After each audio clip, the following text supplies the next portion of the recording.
guys, welcome back to Keep Moving Uncut. I'm Dr. Tiffaney Hunter and I'm a doctor of physical therapy, and this is Keep Moving Uncut, a channel all about keeping you healthy, strong, moving, active, pain-free, and fit. And it's uncut because I don't do any editing, so please forgive me if I make a few mistakes here and there. But we're super excited. If this is your first time joining us, please subscribe. Please give us a thumbs up. Leave me some comments. I take breaks in between patients and give you guys some fun tips and helpful hints about staying fit, healthy, strong, okay?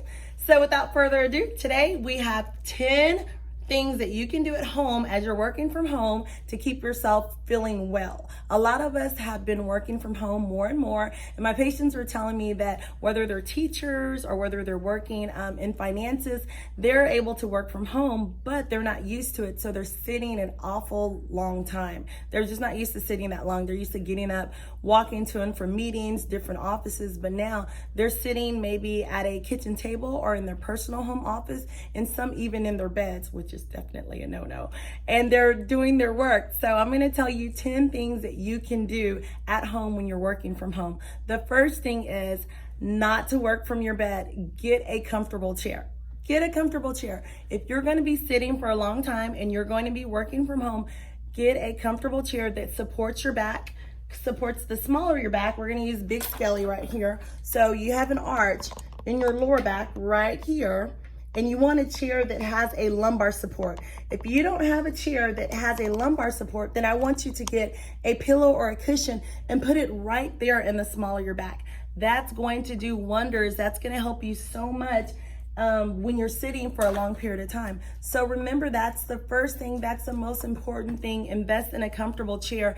There's a lot of office chairs that have a built-in lumbar support, and that's great.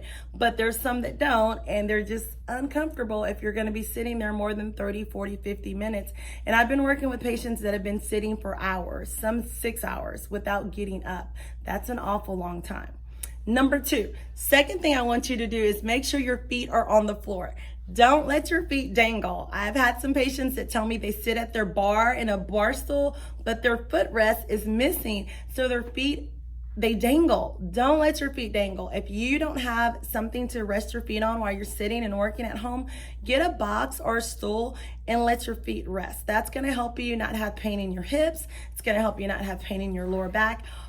All around, it's gonna help you feel better. Your feet are gonna be supported. It's gonna help with your circulation. You can even do some ankle pumps on there to help pump that blood around if you're sitting a long time. But do not sit and let your feet dangle. Number three, it's challenging sometimes to keep your posture upright and to have your shoulders nice and back like you need to, and sometimes you start to lean over and slump.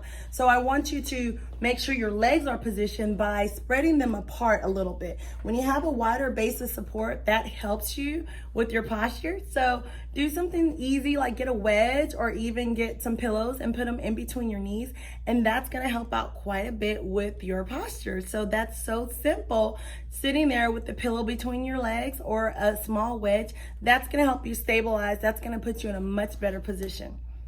Now, very important, number four, make sure your head is looking forward. As you can see, you also have another curve in your neck. Well, if your head is looking down while you're on the screen and you're bending forward, that's gonna flatten out that curve in your neck. You do not want that curve flattened out. You want to keep that posture there. So what you want to do is make sure your monitor is directly in front of you. Keep it there. If you have a window in your room, do not have that monitor in front of the window. You don't want that glare on your eyes. So you want your monitor to be right in front of you. You want to look straight ahead at it. You want your eyes at a 90-degree angle from the window if possible, but don't face the window. So look straight ahead. And again, you don't want your monitor low where you're bending it too much, and you don't want it high where you're just arching it. So directly in front of you. Have that desk height, number five, have that desk height level so your elbows are bent at a 90-degree angle. And what I mean by that is if you see just like this, you want them bent a little bit more than that. So that's 90, a little bit more, and that way your hands can comfortably type. So when you're typing, you don't want this wrist to have to bend up like this. You want it to be relaxed. That's gonna help you not have trouble with carpal tunnel. Again, your elbow here bent just a little bit more than 90 degrees, and relax those hands. You don't want your wrist up here, so you don't want to type like this. You want them relaxed. If you do that, you're gonna notice your fingers feel better at the end of the day, your hands feel better at the end of the day. You'll have less complaints of carpal tunnel syndrome, and that's of course when you're over flexing that and your wrist is not in neutral. So try to keep that wrist relaxed and neutral. So easy to do, but we don't think about it. I had a patient that was like, I do this all the time, and she was like, oh my gosh, I hold my hands like this all day. And this is why within a week and a half, we did some stretches, some exercises. She's doing much better, and she changed the position of her desk. She actually got a desk that you can raise up and lower down, and that was her thing that helped her out. So make sure you have that ideal height. You don't want to put any pressure on that carpal tunnel area. Number 6, keep your mouse as close to your keyboard as possible. Now we have the wireless mouses, so they can be everywhere, but keep them close to your keyboard. That's going to help you relax your hands. Make sure you get one that's comfortable. There's so many different types that you can get now. They're made for different hand sizes. So whatever's your comfort thing, invest in it, because you're spending more time at home and your body's important. You get one body. Take your time. Make sure you're treating it right. So get the right size mouse for you. Keep that mouse near your keyboard. Make sure your arms are relaxed and rested all the time. Make sure those hands are relaxed. Your fingers are. Don't extend those wrists. Next, make sure your keyboard fits you. Again, just like the mouse, there's smaller keyboards, there's bigger ones, small hands, smaller keyboards, large ones. If you feel like at the end of the day, your fingers are aching, they're feeling cramped, you feel like you need to crack and pop your knuckles, I don't like that, don't do that. It's probably your keyboard. Change keyboards. You'll be surprised just switching, trying a different style. They make so many types now. Some are larger, some are smaller. Find the one that fits you. Unfortunately, if you're working from a laptop, that's difficult, but most laptops will allow you to connect an additional keyboard.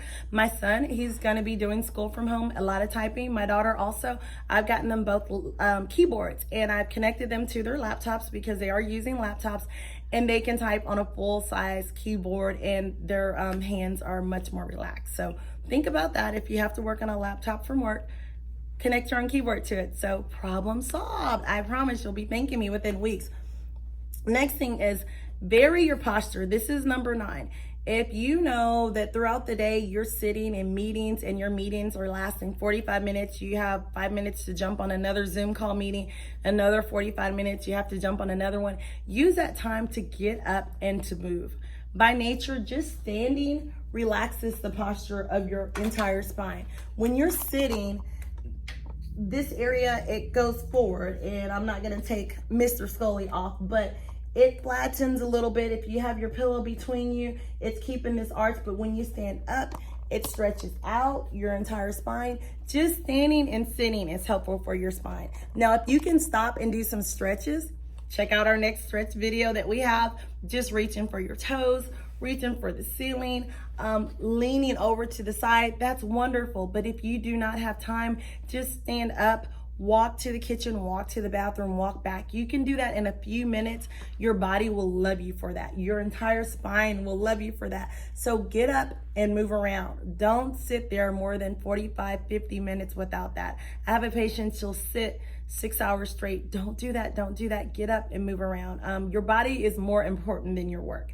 I know your work is important, but if you need to, stand at your desk, sit at your desk, stand at your desk. If you've got to keep working, change your position while you're working. We can all stand and type, so change your position.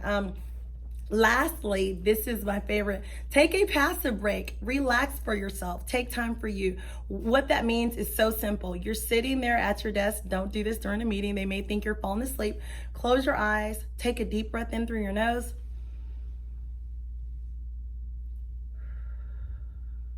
Hold it a few seconds and exhale. That's all you're doing. Do that a few times. If you cannot get up, if you can't get away, stay right where you are and take time out for yourself.